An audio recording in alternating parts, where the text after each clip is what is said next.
Hello বন্ধুরা, সবাই কেমন আছো? তো দেখো, আজকে রবিবারের স্পেশাল মেনু চিকেন কষা বানাচ্ছি।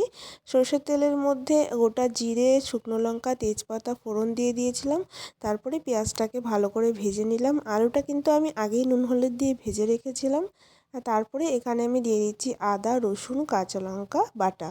তার সাথে একটু টমেটোও দিয়েছিলাম। অল্প টমেটো আমি বাটা দিয়েছিলাম, অল্প টমেটো কিন্তু কুচি করে কেটে দিয়েছিলাম।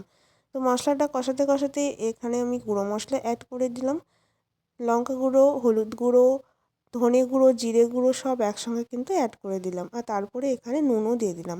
আমি কিন্তু চিকেনটাকে একটু নুন, হলুদ আর অল্প সর্ষের তেল দিয়ে মাখিয়ে রেখেছিলাম, তাই নুনটা এখানে বুঝে শুনে দিতে হবে।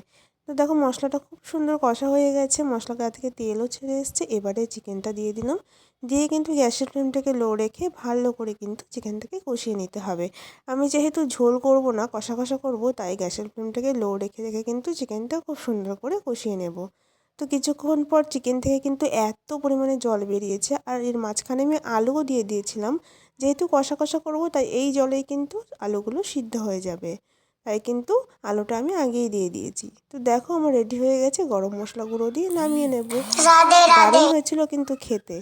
তোমরা কে কে চিকেন কষা খেতে ভালোবাসো অবশ্যই কমেন্টে জানিও।